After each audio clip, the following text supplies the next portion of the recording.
Good morning, everyone. It is 10 o'clock on the September 28th, and Robert Vincent here with you, and we're going to be talking today about DocuSign. DocuSign and documents and command. It's going to be a fun day. That's all I can tell you.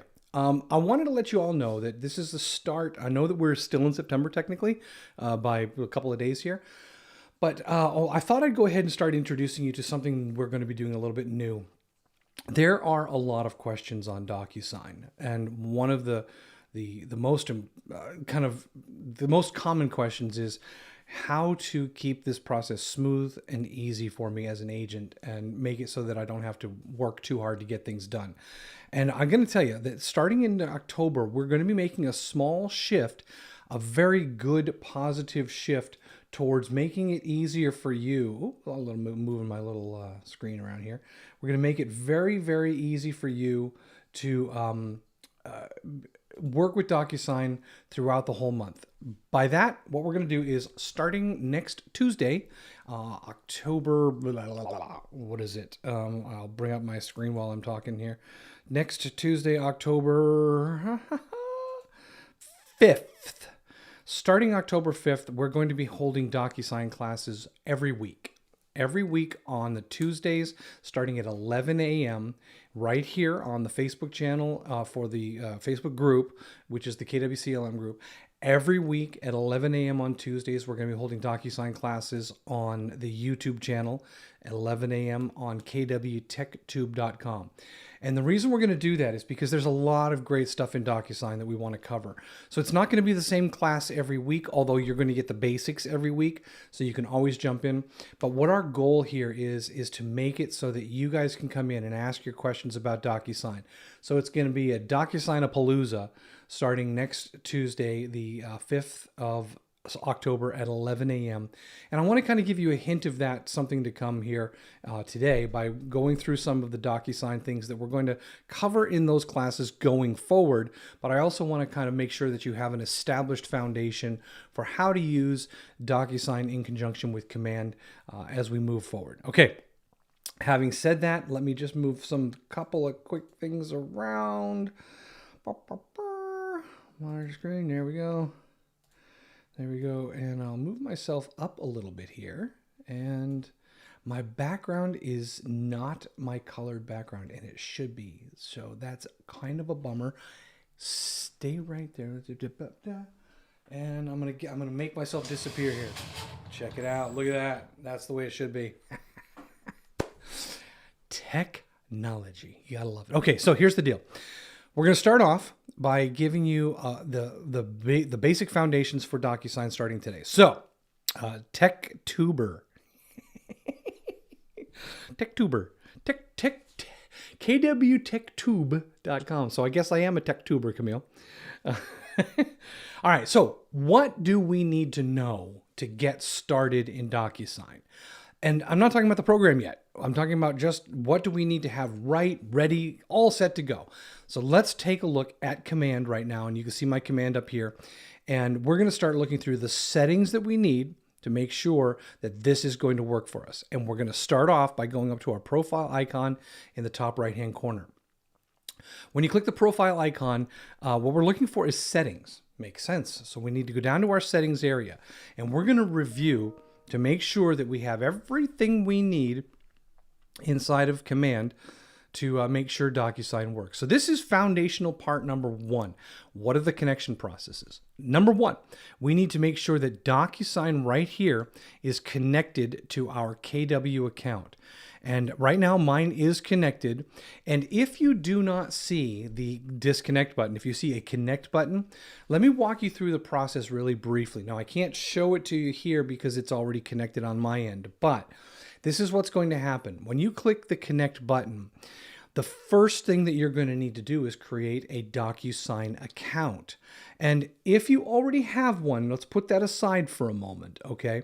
So that's a different process, obviously, but we're talking about for new agents who are just getting started with DocuSign and just getting started with Command. You're going to have to create an account.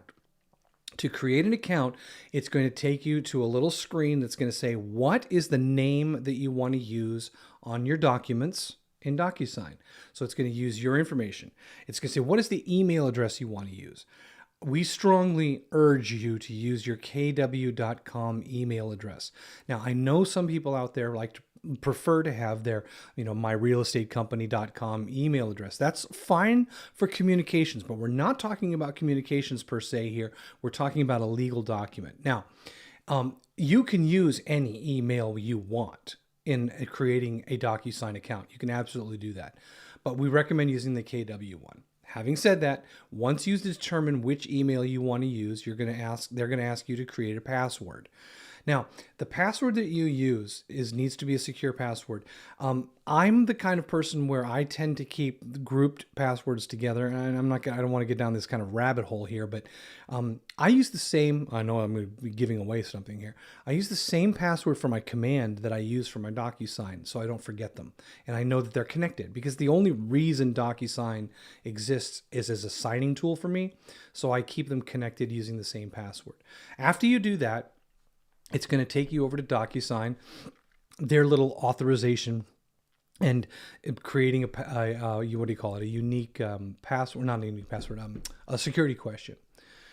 After that's done, the next step is DocuSign's going to send you an email saying, please verify that you're creating a DocuSign account. Okay, great. You go in there, you click the code authorization, whatever it is, and you create that account. Now, once that account is created, you have another step to go through. And that is that now you've got the DocuSign account created. Oh, my hand over here. You got the DocuSign account created. What you need now to do is to connect DocuSign to command. And that's going to be that next authorization step. And all you're doing is saying, yes, connect DocuSign to command. Once that's done, you will see a screen like this. When you see your DocuSign here in the window and you see that it's connected, you're going to see this information down here, which is in this case, it's my kw.com email, and it's all connected. That's excellent. Okay, so that's the step to connect command to DocuSign. So why do we need to connect command to DocuSign? Well, as you are probably aware, DocuSign is the e-signature tool that is integrated very heavily with command. Now, with that being said, what we need to understand is that all we're doing is using DocuSign to manage the signature process. We're getting forms from DocuSign, and we're getting those forms signed. Now, there is a connection to zip forms and all those that we'll get to as we go further down the road, but the idea is that it's only a signature platform. For those of you who are using DocuSign outside of command, and you may not even have it connected here, you're losing out on a lot of functionality. I know I'm going to preach a little bit here about, how important it is to connect them. And we could have debates on this and we can go round and round, but you're losing a lot of functionality, and you're essentially doing double duty in a lot of areas. Yes, I said duty. I want to make this smooth for you. My whole goal is to say, all right, can I reduce the amount of steps that I need to take to get things done, whatever those steps are? And can I increase the accuracy, increase my productivity because of it? I don't want to introduce steps that are going to make it more difficult or cause problems. That's my goal here for you guys. Now that we've connected DocuSign, let me show you what that connection looks like, okay? So the connection here in DocuSign, if I come over and I start to go to a contact, which, as you've probably heard me say 100,000 times, we begin our transactions, our opportunities. We begin our opportunities from contacts. So I'm going to go to one of my contacts here, and Jackie Astuto, and I'm going to go ahead and open up my account, my contact, Jackie Astuto, and I'm going to come over here to the Opportunities tab. Now, right now, I got 40 different opportunities going on with Jackie, so I'm going to go ahead and create another new one here. So I click on Create Opportunity. In the opportunity window, I want you to pay attention to this. This is really important for DocuSign. When you create an opportunity, there is a lot of information that is going to be directly connected to DocuSign. And if you don't do it at the earliest stages, then you may end up finding that you're going to see things that don't work as expected. So I want to make sure that we don't have any connection problems or glitches inside of DocuSign because we didn't do something inside of Command to get it ready. So the first thing that we're going to do is talk about this opportunity name. The opportunity name is going to be the name of the DocuSign room. When you create a DocuSign room from this transaction, this is what's going to show up in there. Now, if you're like me, this information is a little vague, and it's also vague for the Market Center, and it's also vague for DocuSign. So think about this. What would you call this room if you were creating a room in DocuSign? So let's call this room, we're going to call this 8 Autumn Lane in Nottingham. Okay, so this way you know that it's a listing and it's on the for the address 8 Autumn Lane in Nottingham. That's the name of the room. Not only is it the name of the transaction or the opportunity, but it's the name of the room in DocuSign. That's a critical piece of information that you want to have here. Number 2, the client information, in this case, Jackie Astuto. All of the information for the client is going to populate in the DocuSign room, phone number, email address, and so forth. And if you have a co-seller, in this case, I will go ahead and bring in John Morgan as the co-seller. Now, why did I see John Morgan there? Because in the co-seller dropdown, I can see that there are related contacts that are related to this contact, Jackie Astuto. This contact information for John Morgan as a related contact will pull over into DocuSign as the co-seller. And I want to start introducing you to a term now, roles. R-O-L-E-S, as in the role of the client, the role of the co-seller. Think of it this way. We have just cast Jackie Astuto in the role of client, and we have cast John Morgan in the role of co-seller in this play. So now we have the roles are defined. Who is the client? Jackie. Who is the co-seller? John. Put a pin in that. Put a pin in that for later on, because I'm going to tell you something. That's going to come back later on, and it's going to make your life easier if you understand that you just assigned roles to people in the DocuSign room. So here we are in the opportunity creation dialog inside Command, and we're talking about DocuSign roles. Okay, the estimated closing date. If you have it, please go ahead and put it in here. This is something that also will play a part. I'll go ahead and put December 31st here as the potential for the closing. If you have the information for the estimated list price, put that information in there. You know that you're going to be required to put the commission. That you can't get out of there without putting it. So go ahead and put the commission. Now, in this particular dialogue, creating an opportunity, there's actually more information that we can add to an opportunity through the details area, but not this dialogue. So when we create this, we're a little bit limited on what we can create for the opportunity. So let's go ahead and create it, knowing that it's a little bit limited.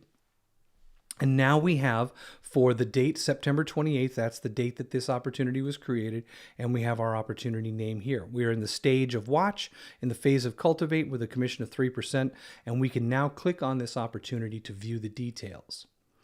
The details, as I just said, when we created the opportunity, not all of the detail information was available in the creation of the opportunity, but there's more to look at here. So mostly what I'm talking about is down here in the bottom area. Time frame, estimated closing date, which we did put in there, appointment scheduled dates, one's contract, close dates. Okay, so these pieces of information were not available in the creation. So I'm going to go in here and I'm going to see that when I click on the edit, I'll do that again. I probably did that a little quick for you. In the general information section, just to the right at the very top, there's a little pencil icon. When you click on the pencil icon, it brings up the editor window for this opportunity in which you can change the name of the opportunity. And remember, this is the name of the DocuSign room as well when you create it. Here you can use custom tags if you've used them. And the custom tags were in the dialog box, but they're also here. So here we are, the contact name, Jackie, and the co-seller. If we needed to change that, we could as well. The opportunity phase and stage, we can change that as well. Maybe we are already in the appointment and we're just about to go to meet with them on this Friday. So we've got an appointment that's scheduled and we haven't kept it yet. We know that their time frame is going to be now. The closing date, we've estimated at 12. Let's go ahead and do this because we're going to say that we signed the contract because we got to have a closing date or an estimated closing date. So the appointment was scheduled. We scheduled that appointment back on the 1st of September, and then the appointment is for today, which is the 28th. So they waited a long time to meet with us. You know what? I'm going to give us a little bit more. We scheduled it yesterday. So let's show some productivity here. So here we are. We got the date scheduled here. Did we win the agreement yet? No, because we're actually meeting with them today. So we don't have that. Well, actually, since we have a closing date, why not? Sure. Yeah, we won the agreement. Let's say we won the agreement on the 28th. And the contract date was the 28th. And the close date is, again, we don't have a close date yet. We have an estimated close date. All right. Now, commission rate down to 3%. So you can see that we have some information that we can add. If the transaction is moving along, you can add this information as you go. All right. And I'll go ahead and click save. So now we have dates and we have some other information that's been added to the system, including a commission amount of 18 grand. Again, this is assuming this thing is going to close. So right now at this point, with the way that we're building this thing, this looks like it's going to happen. So it's good to go. Now, critical information. I wish I had some like stars and stuff that I could put on the screen. I could probably build something for that to let you know. As a matter of fact, I'll tell you what today we're going to do. This is how important it is. I know Tim is going to hate that. On the details page here, we are missing the most important information that you're going to need now and going forward as one of the most important things in DocuSign and also to close this transaction. And that is anyone? Camille, anyone? No. Okay, I'll give you a couple seconds here, and then if you type it in before I get to it, the most important thing that we need to put into this particular window before we continue on, and that is, you got it, the listing. Does this transaction already have a listing that is in the MLS? And there's my question to you as you fill this out. Is there an MLS listing that I generated or that I'm working with, right? That this listing has a current new active MLS listing number. If so, you're going to click this button, select from MLS or the select listings. If that's the case, then you can search for your listings. I don't have any, not an agent, so I end up going over here to all listings. You can search for your listings. You can search for all listings. You can search by street address or MLS number to find what you're looking for. So I'm going to go with 8 Autumn Lane in Nottingham. And I will go ahead and search for that address.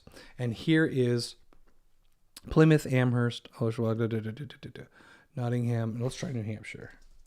Let's try that. 8 Autumn Lane in Nottingham, New Hampshire. And there it is. So this one here, oh, that's 5. 2, 8. Boy, where's 8? It's been a while. Okay, fine. We'll go with this in 5 Autumn Lane only because it's the one I have right now. Okay, so that's good enough. All right, so there was no MLS for that particular address. And that brings me into my next kind of question here. I used 5 just to kind of put it in there, and I can use that for now.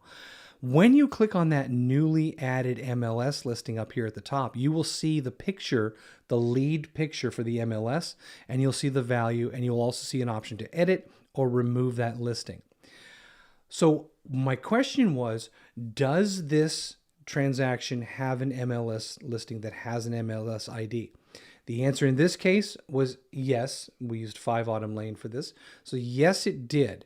Now, what if it didn't? What if this was not something we had an address for? I'm going to go ahead and click remove here. So remember, we have a picture, we have a pricing here, and we have the name of the property. I'm going to remove the listing. If we did not, instead of clicking on select from listings because we know we don't have a listing, we can come down here to property and in the property details area, click the pencil icon, and we can actually find the address. 8 Autumn Lane, Nottingham, and it is going to be New Hampshire. There we go. So there is the property address, but it is not the MLS. So I'll click Save. So there's my 8 Autumn Lane, the one I wanted. Now look what happens when I click back up here on that listing.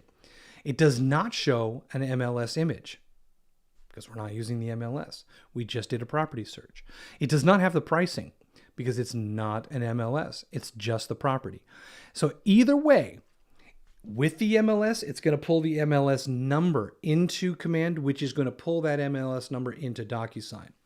Now that we have it, we're going to go ahead and continue on. Now here's the big part. We got everything that we need on this details page. Why did I spend so much time on that? I wanted to talk about it, wanted to get you comfortable with it, and I wanted to let you know that that information is going to make your life easy from here on out. That's it. It's going to make your life easy. I make a lot of promises when I tell you guys how important these things are and how these things will work out for you easier if you do these processes in this order. That right there, adding the MLS or adding the property to the details of your transaction before you create your DocuSign room. I know how crazy that sounds. Trust me, it's going to make a big difference. So what I did was on the Documents tab of my new transaction, my new opportunity, I clicked on the listing checklist. And I'm not going to focus too much on this right now because I want to get into DocuSign. So we know we need a checklist for the type of documents that we're going to be doing for this transaction. And we know that we need to pull it into this area to be able to bring the documents back into Command later. We'll focus on that a little bit. But right now, let's get to the DocuSign room. Because we have not created a DocuSign room yet, we see a Start a Transaction button on the Documents tab of the transaction. So if I click on Start a Transaction, I get a choice on mine choosing DocuSign or .loop. And that's because I have 2 accounts, one for each, and I've connected them both. Generally speaking, you should only need 1. You might have 2. My recommendation is stay with one of them just so that you can become familiar with the process. If you choose .loop, fine. But if you do that, stay with that. When you're ready to transition to DocuSign, make a commitment date. Say, okay, starting December 1st, all of my new transactions are going to be in DocuSign, and stop going back and forth and only use the .loop stuff for, existing or past transactions. So here we are, DocuSign. It's going to go boom. As soon as I click it, it's going to start creating a room for me. And when I do that, it's going to bring it up. And I'm going to put myself over here so I can be, there we go. So now it's going to take me to my DocuSign login. So I want to make sure that I log in with the correct email address and then, of course, the correct phone number to get into my DocuSign room. Notice that I didn't have to start DocuSign. It was all because I hit the button that said Start Transaction. And check it out. Back in Command, the Start a Transaction is gone now, and it only says Go to Transaction. The linkage is now rock solid. DocuSign and Command are connected through this particular transaction. And anytime you hit this Go to Transaction button in Command from this point forward, it's going to take you not only into DocuSign, but it's going to take you specifically to the room that's associated with this transaction. So let's talk about rooms in DocuSign and transactions and all that. To do that and to give you a little bit of information, I'm going to go back to the DocuSign dashboard here. And on the dashboard in DocuSign, it's going to say how you have recently viewed rooms, and it's going to show you the signing activity for any of the rooms that you have, and then the dates are going to be listed here, newest first to oldest. So when we look at the recently viewed rooms, of course, the most recently viewed room is going to be on the left, and they get older down on the right. Now, if you're going to use this area, if you're going to use the dashboard, you're probably not going to DocuSign from a transaction. You're probably going to DocuSign from externally or just punching in the address. And that's fine. But remember, when you get into DocuSign, if you did not get to it by using the Go to Transaction button, you'll need to navigate to the correct room for the transaction. I don't like this.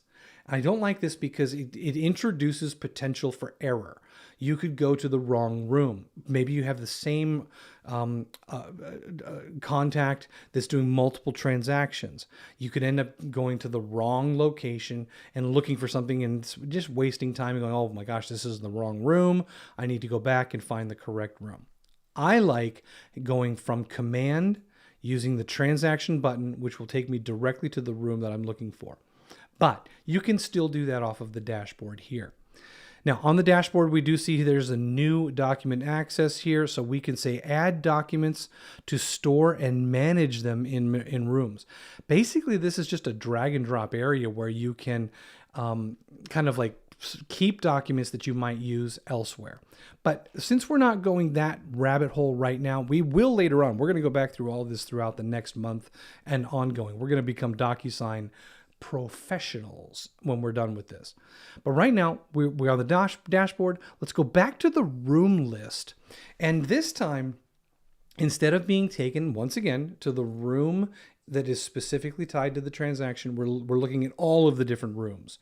Now, this is kind of cool. All of the rooms here have the names. And as you can see, I've done a lot for Jackie Astuto here. So this is my typical go-to demo account. One of the things we can do here is we can right-click these rooms and we can look at this and say, are there tasks? Look at the documents, look at the people, look at the envelopes, look at any messages, copy the room ID or close the room. We can do this right from the front panel here. We can just kind of like, okay, take me to the envelopes for this particular room. So we don't have to navigate all the way through. So it's a lot of easy stuff to get in there. So any of those rooms can be jumped into from here. I do want to point out for you that I want to go down to one of the second row here, or third row, and I want you to look at these two particular rooms. One of them is called Jackie Astuto, Listing DocuSign, and one of them is called Wire Fraud. Check out the icons down here. This says Keller Williams Coastal Lakes and Mountains Realty, and this one says my name, Robert Vincent. The difference between these two icons as far as the room is concerned is that this document or this room was created from Command. And the reason I know that is because when Command creates a room, the ownership of the room is Keller Williams Coastal Lakes and Mountains Realty. Now, I am the agent in the room and I'm the primary person in the room, but the room was created from Command. And therefore, because of that, we have a connection to Command, meaning that this is recognized in Command as a room in a transaction with a sync transaction button.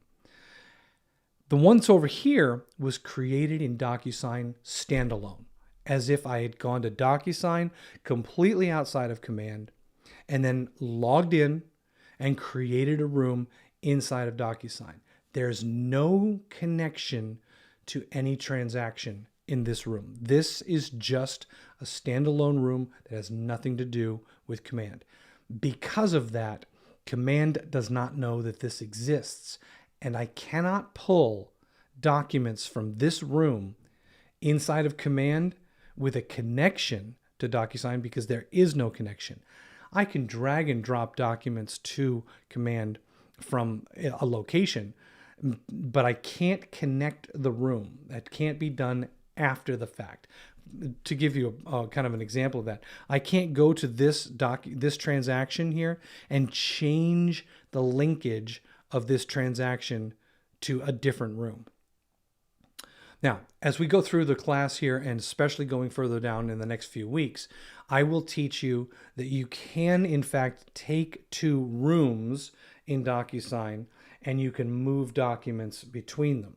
So if we have a connected DocuSign room to Command and one that's disconnected, I can take all the documents in there and put them in the connected room so that I can view them and work with them. Sure. But right now, standalone rooms do not get recognized in Command. Very, very important part of it. Okay. So all of these yellow transactions here, all of these were created from within Command.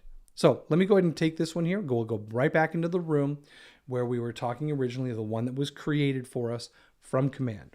And here it is, the room itself. We're in the room. Here's the name of the room in the top left hand, and it's right next to that little icon, which, by the way, we can change the icon to represent a picture. So if I click edit there, it says change image. If you have a photograph of the house, I'm going to see if I can, there we go. If you have a photograph of the house, and you want to put that photograph of the house there, you can do that by clicking on the search button there. And I'm just going to go really quickly to my desktop, and I'm going to find one of those little pictures that I had. Blah, blah, blah, blah. This is the, oh no, I want desktop. There it is. There we go. You can't see the window that's on my screen right now, but trust me, I'm looking for a picture, and that is somewhere in there.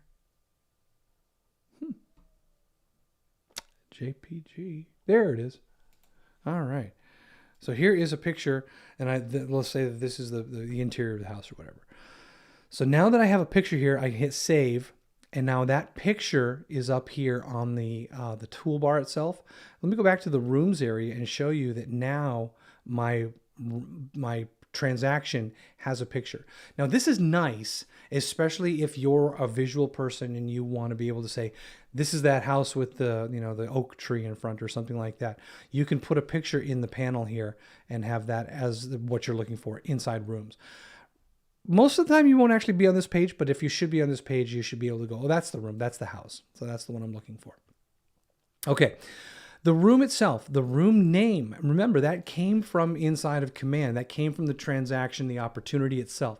This is something that we can edit here, but it was created from command. If you edit the name of this room, which is right here, by the way, down about a little bit down below here. If you edit the name of this room now, it will not update in command, and it will not change it. If you change the name in command, this name will not update here in DocuSign. This is not part of the synchronization process. This was something that, for those of you who may have been around for a little while using DocuSign before, it used to do this, but they changed it so that the room names are now kind of independent of each other. Once it's created, it's created. It shows you the list side as the side of this transaction, which, as we know, this was created as a listing. And it over here says created by Keller Williams Coastal Lakes and Mountains, and the date that it was created and the timestamp. Let's just take a peek at something. If I go back to I'll go back to the rooms area here. And in the rooms, remember I talked about this wire fraud room created on 8/19? I'm going to go into that. I'm going to go to the details tab here. And it says here that this was created by Robert Vincent on 8/19 at 4:45 p.m. This was not created from command. This is like a hardwired one-time deal outside of command. Little things like this give you clues about the transactions and about what you're working with. Okay, let's go back to Jackie Studio here. All right, so here we are. We went and looked at the name, the side, the created by. This entire details page can be edited.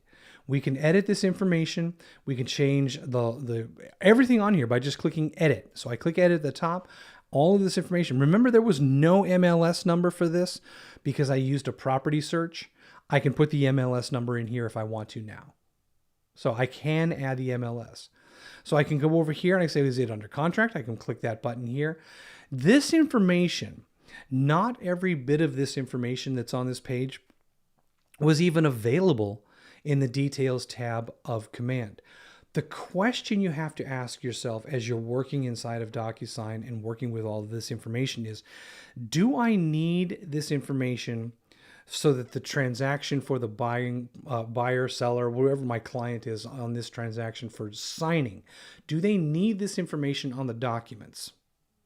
If the information is needed on any of the documents, filling it out here in the details tab will automatically populate that information on any of the forms you use in DocuSign that refer to this information. What I mean is, if the MLS ID is referred to on 3 or 4 different types of documents.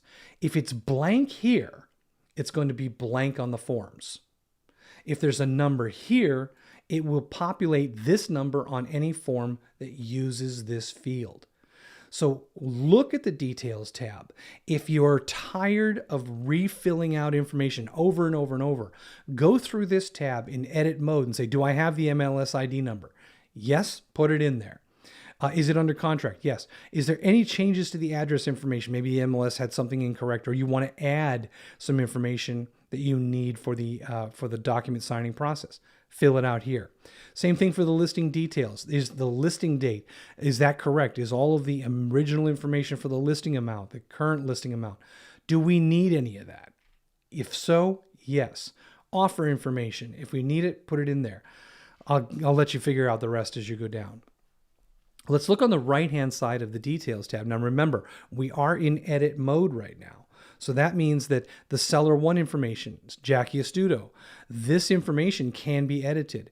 Are we missing a phone number? Well, maybe we are. So let me go ahead and put in the phone number here, and well, now I just changed some stuff around here. So this is going to be Jackie. Autofill sometimes can be a pain in the butt. So I'm going to come down here and change that to whatever. Okay, so that pulled in the information here for the buyer. So I did not want that, so I'm going to pull that all out of here. Again, this has only to do with the fact that I used autofill inside of my browser. I didn't want it to autofill that. Same thing here. So we got the Jackie Studio with the phone number. We have cell phone, business phone. There is the email address. Is that correct? If it is correct, you can leave it. And then we also have, as we go down further here, we get into the seller information, John Morgan. We have a home phone, a cell phone, and we have an email address here. So we can put an email address if we didn't have it in the contact information. We can update it here. This would be the information that will be used when we send out the document for signature. Okay, I'm going to put the same email address in both of my contact fields for this, because this is going to play into one of the questions we get all the time. What happens when they only have one email address for the family and we want to use that same email address and have 2 different people sign it? No problem. Additionally, below the buyer and seller information, we have the listing agent, which is me. And we have that contact information there. And we also have listing agent 2.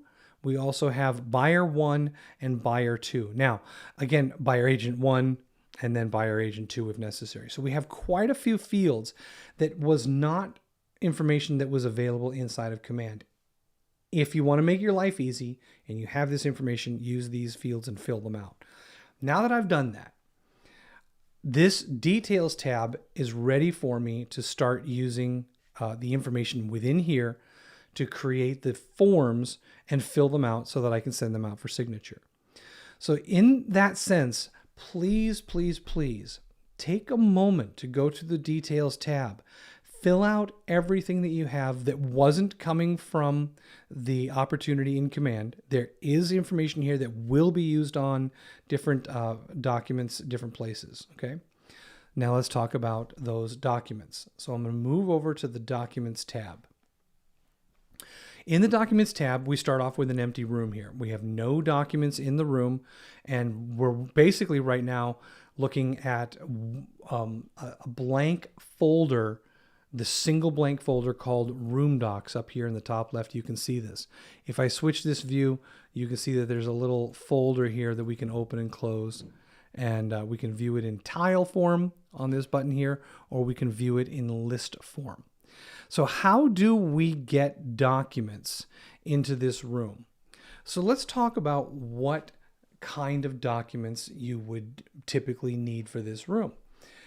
And the answer is it could be anything. As a matter of fact, it could be something. I'll go ahead and drag in a photograph. So I just dragged in the picture that I used to put up here as the name of the picture of the room. This is a JPEG. This is just a photograph. You can even see here that the icon that represents this type of document is JPEG, JPG.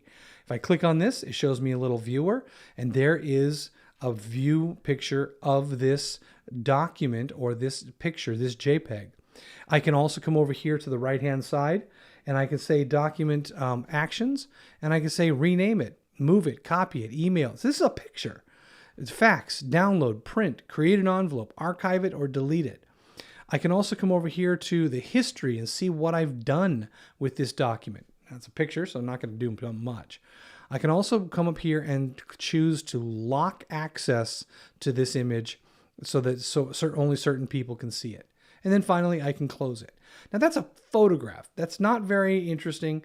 And it's something where you think to yourself, well, why would I bring a photograph in here? Well, maybe you want to store information inside of DocuSign that has to do with this transaction, and you want a fast, easy way to do that. You can use the DocuSign room as a storage location for documents, for images, for whatever notes, whatever you want it to be. This is the repository. This is the giant envelope that is the entire transactions envelope for documents. Now, we don't need to use that. And I'm not suggesting that you go through here and use it as a giant file folder for all of the things. We have other places that we can do that, but this is a possibility. And if you're comfortable using this tool in that way, you can. All right. One of the more common things, though, obviously, is that we would we'll bring in here. Let me go ahead and find a PDF.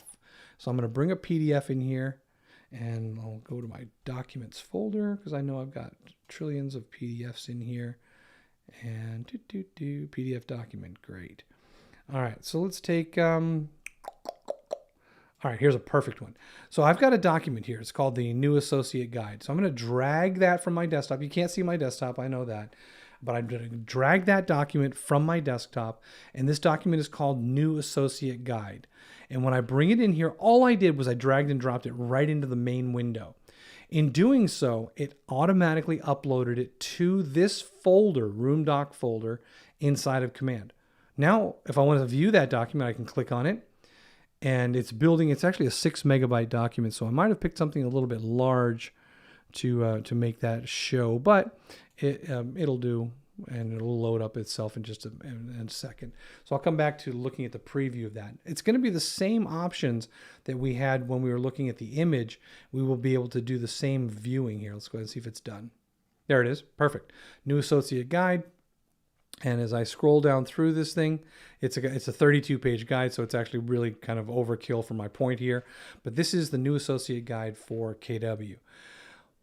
One of the things that we could do on this particular guide, maybe there was at the very bottom and the very end of this thing, maybe there was a signature area where we needed to have the employee or the consumer or somebody sign it.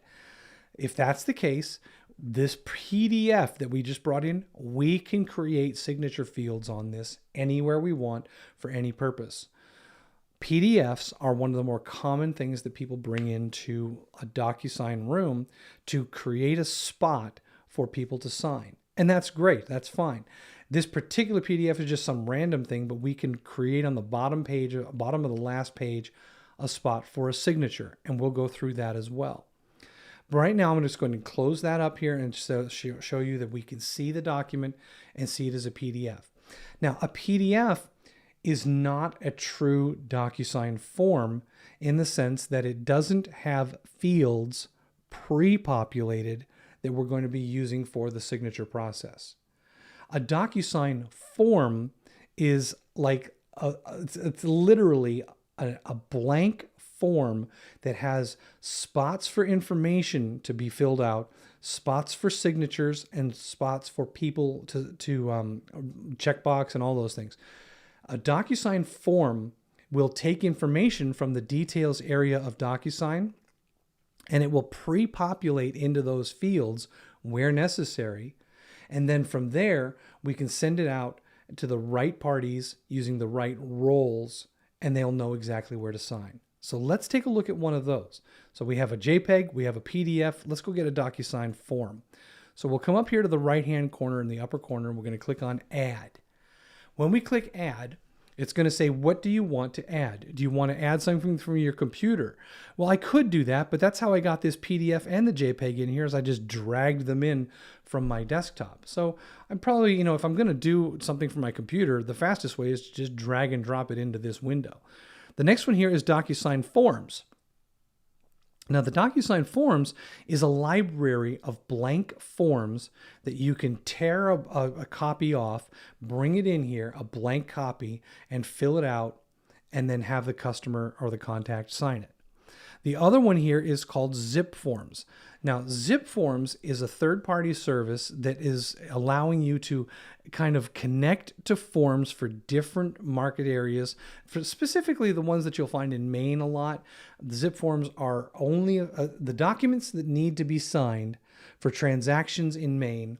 Many of them are available only through a connection to Zip Forms. So your board of realtors has determined that in order to access these forms, you need to use the service called Zip Forms to get those forms.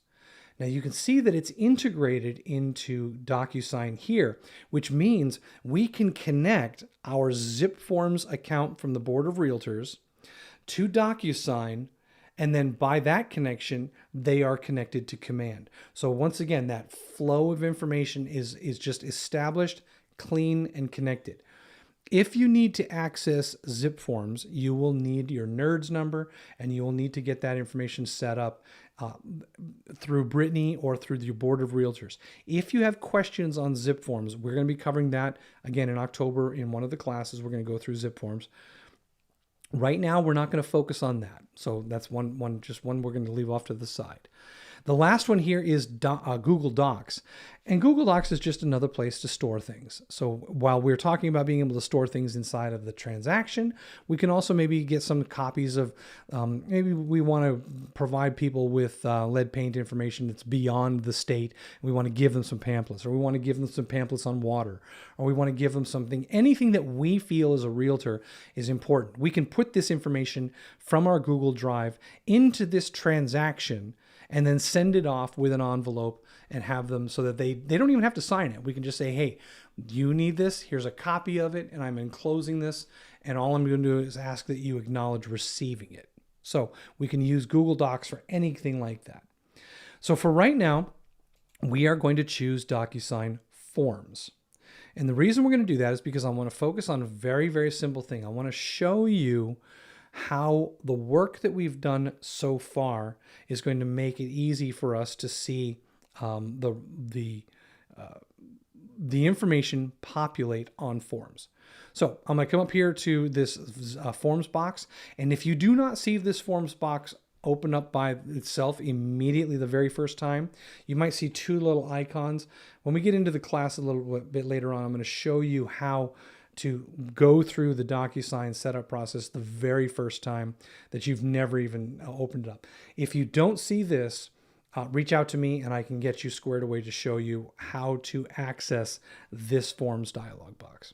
All right, so I'm going to type in here, I'm going to type in wire, and I'm going to type it into the search dialog right here. Notice what it's doing is it's searching wherever I'm at here. It's searching. It says, oh, there's the wire fraud alert. But look at the title of this document. It says KW463 wire fraud alert. If you look over on the left-hand side, you'll see a bunch of groups and libraries. That first 5 letters there, or 5 characters, that is referring to where it's coming from. KW463 is telling me that this document is coming from the library KW463. That's where this thing is actually living. If it said something else, let's go to a relationship. And if I come in here to relationship, I'll go ahead and clear that off here. Well, I guess I'll go to this. No, okay, fine. I'll go down here to NHAR. There's the brokerage. So the NHAR prefix here is coming from the NHAR folder. There are groups and folders. So a group is documents that have been grouped together for you by the Market Center. Keller Williams Coastal and Lakes and Mountains Realty. Here is the advertising policy, escrow wire, and getting paid at the table. Okay, so there are 3 documents in that group. If we come down to the NH Buyers template folder, these are documents that were created and put together into a single group for you called New Hampshire Buyer Templates. So here are 3 required documents and 3 other ones that you can potentially pull in. Same thing, but listing, New Hampshire Listing Residential Template folder. Here are some documents that you would need, required ones and some optionals for this type of a transaction. In any case, all of the documents that are in the groups 1, 2, and 3, they are in the libraries in their appropriate place. But the nice thing about the group is you can see here, one is from the KW463 library and one is from the NHAR library. So this is kind of telling you where they came from. If you want to search for them individually, feel free. All right, so I'm going to go ahead and take from the listing residential templates, I'm going to bring in the wire fraud alert, the brokerage relationship form, which were in 2 different folders over here, 2 different libraries. And I'm also going to go ahead and bring in the property disclosure for residential only. All right. So I'm going to just bring in 3 documents. And to check those 3 documents, I can come over here, instead of clicking on Browse, which is the default, click on Selected, and it'll show me which documents I have selected. These 3 documents I'm going to add into the room. Now, before I bring them in, notice that they are forms. So form, form, form. And I'll click Add Selected. So 3 forms have come to the room. Blue little icons, form, form, and form. These 3 forms are fillable forms where we can add information before it goes out, if necessary. And when it goes out, it's going to know exactly where the contact needs to fill it out or sign it. So let's take something nice and easy here. We'll take the wire fraud alert. I'm going to refresh my screen here for you, and I want you to see something. So you see how here the wire fraud alert ends up coming up with a little thing that says sample on it. Let's go ahead and take a look at that. The wire fraud alert says sample on it. When we come into this thing and we look at this document, one of the things that's missing on this document is data. Here is some missing address information. There's nothing on this document. When we have no information on a document that requires some information, in this case, there's an address needed, you're going to see the word sample. To get rid of that sample, there's a couple of things that we can do. So I'm going to go ahead, I'm going to save and close this, and I'm going to show you how we can avoid this absolutely. I'm going to come back to command, and I'm going to come up here where it says my address for my, in my documents area for my listing. I'm going to remove this listing. It's not a listing, it's actually just an address. And I'm going to select from the addresses, I'm going to select an actual listing. So I'm going to say, I'll just grab one here because I'm not going to go through the search process. So I put in 413 Huntington Drive, Iowa City, Iowa. And because I changed the listing information, I'm going to go back to the details tab and I'm going to synchronize this transaction. And when I synchronize that transaction using the DocuSign sync button, DocuSign is going to get that information into the details tab, and it's going to update the information on the details tab with the listing. And here is that listing, 416 Huntington Drive. Now that we have an actual MLS in here and we have actual information, if I go to the Documents tab now and I'll refresh it, notice the sample is gone. And if I click on the wire fraud, which a moment ago said sample, if I go down to the bottom of that, there's an address in here. 416 Huntington, Iowa City, and the state is missing, which is actually something that is Iowa? IA, right? Yeah. DocuSign is aware of this, where sometimes the state information doesn't pop through. They're still working on what's going on with that. But now that we have something on our document, the word sample is gone. So if you do see the word sample, look at it and see if there's missing information. Guaranteed there probably is. Totally separate class. I've got a thing on that if you want to see more information on the sample problem. Okay, so now we have 3 documents. We have a brokerage relationship disclosure seller form here, and this is for the seller position. And so this one here requires the name of the option, the seller 1, seller 2, and also, of course, me as the agent. Okay, so all that information is in there, plus the address. Again, perfectly ready to go, ready for us to send out. And then finally, the property disclosure form. Now, the property disclosure form, when you look at it as an agent, you're going to see that there's a lot of stuff that you can't change. You can't edit the type of systems, the installation. This is not information for you to be filling out. You can change the name of the seller to the address. You can change that. And you come down here and see that there's the address again down here. There's the address on this one, so it's on each page. And you can change some information, but the fields that are required for the seller to complete are not available to you as the agent in that editing window. Because of that, we have to understand that the only time that those fields light up is when the actual contact is going to fill out those fields and then submit that document back to you. Now, at this point, we are really talking about getting this document into an envelope and getting it signed and delivered. So in the order of giving you the full trip here, I'm going to go ahead and do this. I'm going to take the wire fraud, very simple, because I don't want to spend a lot of time on this. But in the next classes, we're going to talk about big documents like the property disclosure and things like that.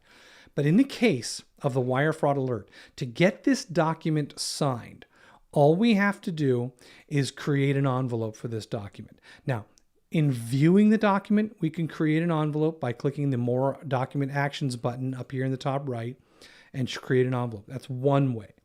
The other way is on the main documents page, we can right-click a single document and choose Create Envelope. Same menu, same choices. A third way is to select multiple documents by hovering over them and putting a checkbox in the little circle that pops up in the top left-hand corner of each document. You can select multiple documents this way, and when you do that, you can use the Create Envelope icon that will now be visible on your toolbar. In the case of the single document that I have here, we can select one document and we see now the little Create Envelope. I'm going to go ahead and create the envelope really quickly. And I'm going to introduce you to this whole concept of roles.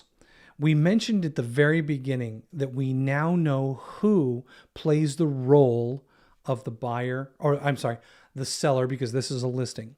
We now know who plays the role of the seller. So when we go to add recipients to this document to be signed, we want to use pre-tagged roles. And the reason is because the system knows that on this document, there is a place for buyer 1 to sign. Who is buyer 1 is on the recipient side. Buyer 1 is Jackie. Is there a place for a buyer 2? Yes, this document has a buyer 2 spot. That role is filled by John Morgan. Now, when we go down through this, we can see that there's a seller 1 and seller 2 if we were doing that as a transaction. For now, I don't need to sign it as an agent. I only need buyer 1 and buyer 2 to sign it. In the interest of time, just in the interest of time, I'm going to take just the one, buyer 1, and I'm going to say Jackie Astuto, and I'm going to hit Add Selected. The role of buyer 1 is now Jackie Astuto. She's holding that role, and here is her email. Because we've done this, when we go to the next page, and I'm skipping a lot of information on the envelope, we'll cover all that stuff later on. In the signature process, in the upper left-hand corner, this is telling you that you have someone on this document who needs to sign, and the role is the seller 1, and Jackie Astuto is playing that role. And when you go down to the bottom of the page, you will see where seller 1 needs to sign and where that date signed will populate because of this relationship, okay? Because we did the roles. If we were doing a larger document, then the larger document would have all of the locations where, in this case, Jackie Astuto in the role of seller 1 would need to sign. If she was the primary on this entire transaction, then it would show all the places where she, as the seller 1, would need to sign. Very, very powerful stuff.